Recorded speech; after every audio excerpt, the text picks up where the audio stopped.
새해 첫날 도널드 트럼프는 연단에 서서 전 세계의 평화와 번영을 기원했습니다. 우리 모두가 익히 들어온 세계의 큰형님다운 뻔한 덕담이었죠.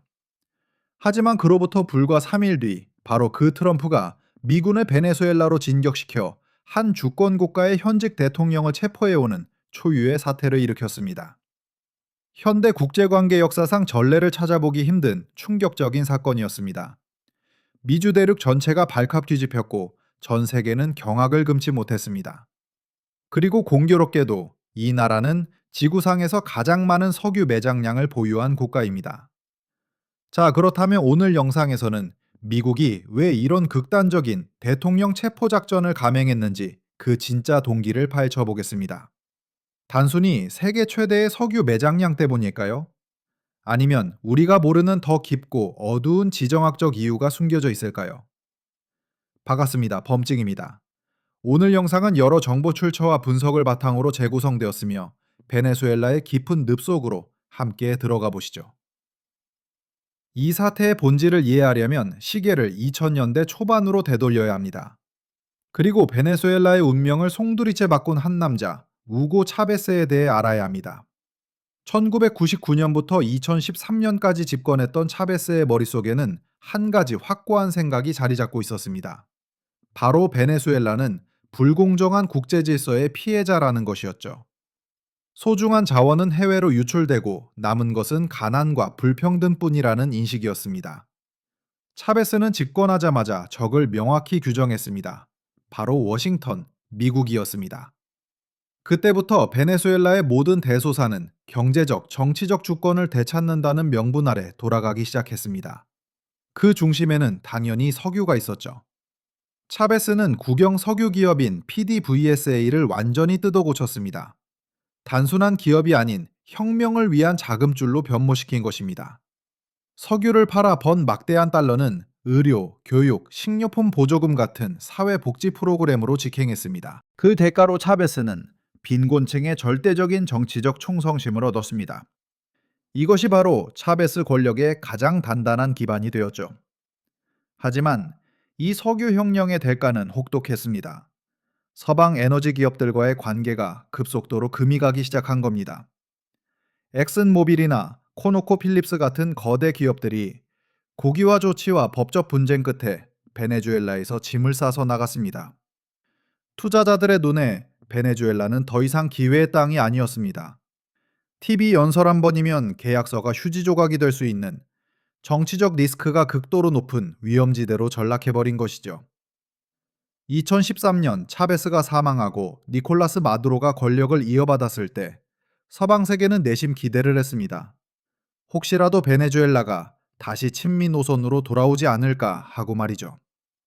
하지만 현실은 정반대였습니다. 마두로가 물려받은 것은 차베스가 구축해놓은 권력 시스템과 아주 단순하고 잔혹한 생존 선택지뿐이었습니다. 계속해서 미국과 대립하며 버티거나 아니면 내부와 외부의 압력에 무너져 내리거나 둘 중 하나였죠. 마두로는 전자를 택했습니다. 딱히 거창한 이념 때문이라기보다는 그게 그가 대통령궁에 계속 머물 수 있는 유일한 길이었기 때문입니다. 하지만 마두로의 국가 경연 능력은 처참했습니다. 유가 폭락, 방만한 경영, 만연한 부패가 겹치면서 베네수엘라 경제는 자유낙하를 시작했습니다. 우리가 뉴스에서 흔히 보던 그 장면들 기억하시죠? 빵 한 조각을 사기 위해 돈다발을 수레에 싣고 가는 모습 말입니다. 살인적인 초인플레이션은 화폐인 볼리바르를 휴지 조각으로 만들었습니다. 돈을 찍어내는 속도가 사람들이 숨쉬는 속도보다 빨랐으니까요. 그런데도 마두로는 튀르키예의 유명 셰프 식당에서 스테이크를 써는 모습을 보여주며 국민들의 분노에 기름을 부었죠. 결과는 참혹했습니다. 남미 역사상 최대 규모의 엑소더스, 즉 대탈출이 벌어졌습니다. 통계에 따르면 약 800만 명의 베네수엘라 국민이 조국을 버리고 떠났습니다. 국민 4명 중 1명이 나라를 탈출한 셈입니다. 국제사회에서 카라카스는 점점 고립되었습니다. 심지어 차베스 시절 동정적이었던 남미 국가들조차 등을 돌렸습니다. 하지만 미국과 베네수엘라의 관계가 단순한 정치적 대립을 넘어 법적 처벌의 단계로 넘어간 결정적인 계기는 바로 마약 테러 혐의였습니다. 미 법무부는 마두로와 고위 관료들이 단순히 마약 거래를 눈감아준 수준이 아니라 직접 거대한 코카인 밀매 조직을 운영하고 보호했다는 혐의로 기소했습니다. 베네수엘라 영토를 미국으로 들어가는 마약의 고속도로로 만들었다는 것이죠. 워싱턴 입장에서 마두로 정권은 단순히 남미의 반미 독재 정권이 아니었습니다. 미국의 안보를 위협하고 미국의 글로벌 경쟁자들에게 에너지와 정치적 거점을 제공하는 범죄 집단으로 규정된 것입니다. 그래서 문제의 핵심 인물을 직접 체포하는 것이 최우선 과제가 되었고, 이것이 바로 전 세계를 충격에 빠뜨린 그 사건으로 이어지게 됩니다. 2025년 말 미 해군은 냉전 이후 볼 수 없었던 수준으로 카리브해에 전력을 집중시켰습니다. 마약 운반 의심 선박을 차단한다는 명분이었지만 진짜 목표는 따로 있었죠. 그리고 2026년 1월 초 니콜라스 마두로가 체포되었다는 소식이 전해졌습니다. 작전은 전광석화처럼 이루어졌습니다. 마두로는 자신의 관저에서 체포되어 불과 3시간 만에 미국 본토로 이송되었습니다. 이 과정에서 베네수엘라 군시설 수십 곳이 파괴되었고 쿠바 군인들이 사망하는 등 무력 충돌도 발생했습니다. 자, 여기서 많은 분들이 자연스럽게 떠올릴 질문이 있습니다. 결국 미국이 석유 때문에 쳐들어간 거 아니야? 맞습니다. 베네수엘라의 석유 매장량은 약 3천억 배럴로 사우디아라비아나 이란을 제치고 세계 1위입니다. 이걸 다 캐내면 3대가 떵떵거리고 살 본이 나옵니다. 현대사에서 석유가 전쟁의 명분이 된 사례가 너무나 많기에 이런 추측은 합리적으로 보입니다. 하지만 냉정하게 계산기를 두드려보면 이야기가 달라집니다. 2025년 말 기준으로 베네수엘라의 석유 생산량은 하루 100만 배럴도 채 되지 않았습니다. 전 세계 공급량의 몇 퍼센트 수준에 불과하죠. 반면 미국은 어떻습니까? 셰일 혁명 이후 미국은 하루 1,300만 배럴 이상을 퍼올리는 세계 최대 산유국이 되었습니다. 수천조 달러 규모의 글로벌 석유 시장에서 베네수엘라의 현재 생산량은 거대한 바다의 물방울 하나 정도입니다. 배럴당 50달러로 계산해도 연간 매출은 150억에서 170억 달러 수준입니다. 이는 미국 빅테크 기업들이 AI 데이터 센터 하나 짓는 데 쓰는 돈보다도 적습니다. 게다가 베네수엘라의 석유는 초중진류라고 해서 끈적끈적하고 불순물이 많아 정제 비용이 엄청나게 비쌉니다. 채굴 비용 빼고 정제 비용 빼고 나면 순이익은 더 얇아집니다. 미국 같은 거대 경제권 입장에서 막대한 군사비와 외교적 비난을 감수하면서까지 뺏어올 만한 꿀단지는 아니라는 겁니다. 민간 기업 입장에서도 마찬가지입니다. 이미 망가질 대로 망가진 인프라를 복구하는 데만 수십조 원이 들고 탐사부터 생산까지 5년에서 10년은 좋게 걸립니다. 정치적으로 불안정한 나라에 정부 보증 없이 뛰어들 CEO는 세상에 없습니다. 그렇다면 도대체 왜일까요? 여기서 우리는 석유를 단순히 돈으로 환산되는 상품이 아니라 지정학적 무기로 바라봐야 합니다. 베네수엘라 석유의 진짜 가치는 매출액이 아니라 그 석유가 누구에게 흘러가느냐에 있습니다. 지난 수년간 베네수엘라 석유 수출의 80%는 아시아, 특히 중국으로 향했습니다. 이는 단순한 무역이 아니라 10년 넘게 구축된 석유 부채 교환 메커니즘의 일부였습니다. 베이징 입장에서 생각해보죠. 대만 해협이나 중동에서 위기가 발생해 에너지 수급이 막힐 경우 서방 동맹의 영향권 밖에서 석유를 공급해줄 수 있는 베네수엘라는 대체 불가능한 전략적 자산입니다. 워싱턴의 눈에는 바로 이 점이 거슬렸던 겁니다. 베네수엘라가 중국의 안정적인 에너지 후방기지 역할을 하지 못하게 막는 것, 이것이 수천억 달러의 매출보다 훨씬 중요한 전략적 목표였습니다.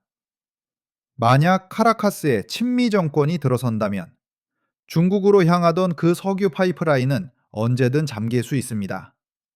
이란 역시 중국의 주요 공급원이지만 이란 내부 상황도 시위와 정권 불안정으로 위태롭기는 마찬가지입니다. 만약 베네수엘라와 이란, 이 두 곳의 공급망이 동시에 흔들린다면 중국의 에너지 안보는 치명타를 입게 됩니다. 총 한 방 쏘지 않고도 상대방의 목을 조를 수 있는 강력한 레버리지를 확보하는 것, 이것이 미국의 진짜 계산이었습니다.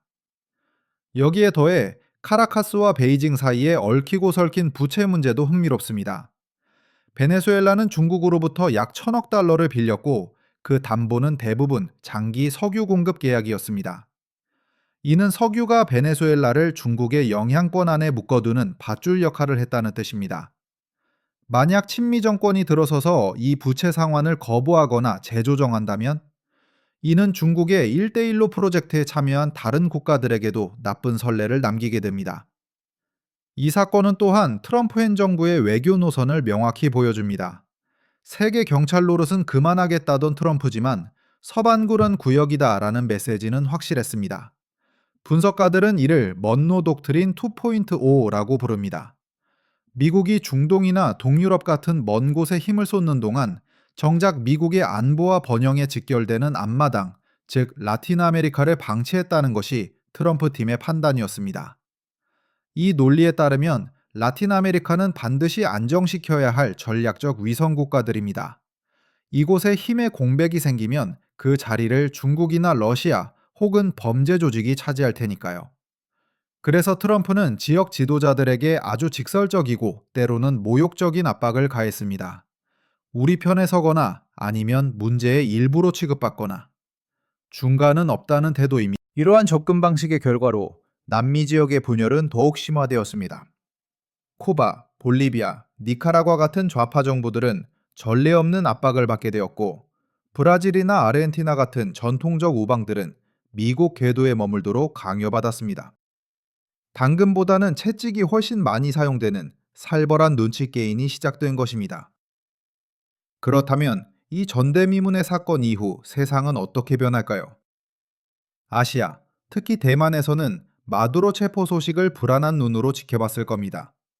강대국의 일방적인 행동을 막아주던 국제법이라는 방파제가 무너졌다는 신호니까요. 만약 중국도 저런 논리로 대만을 침공한다면 이라는 공포가 현실로 다가오는 순간입니다. 물론 베네수엘라와 대만은 상황이 다릅니다. 하지만 강대국들은 언제나 자신들의 이익에 맞춰 선례를 변형해서 적용하곤 합니다. 더 넓게 보면 이번 미국의 행동은 국제 질서의 근간을 뒤흔드는 도전입니다. 국제재판소나 다자간 협의 없이 국경을 넘어 타국 정상을 체포해 온다는 것. 이는 기존의 룰이 생각보다 훨씬 빠르게 무너지고 있다는 증거입니다. 외교가에서는 이를 연쇄 반응의 시작으로 봅니다. 위협을 느끼거나 혹은 고무된 다른 강대국들이 점점 더 과감하게 일방적인 행동을 할 가능성이 높아졌으니까요. 힘없는 나라들은 스스로를 지키기 위해 더 극단적인 수단을 찾게 될지도 모릅니다. 북한이 왜 그렇게 핵무기에 집착하는지 아십니까? 핵무기야말로 미국 대통령조차 함부로 건들지 못하게 만드는 면사첩이기 때문입니다. 마두로의 운명을 본 독재자들은 핵 개발의 유혹을 더욱 강하게 느낄 것입니다. 라틴 아메리카 내부적으로는 정치 지형의 급격한 재편이 일어날 것입니다. 친미 국가들은 불안한 세상에서 미국이라는 안보 우산 밑으로 더 깊숙이 들어갈 것이고 반미 좌파 정권들은 생존을 위해 러시아나 중국과의 밀착을 강화할 것입니다. 이념 때문이 아니라 살아남기 위해서 말이죠.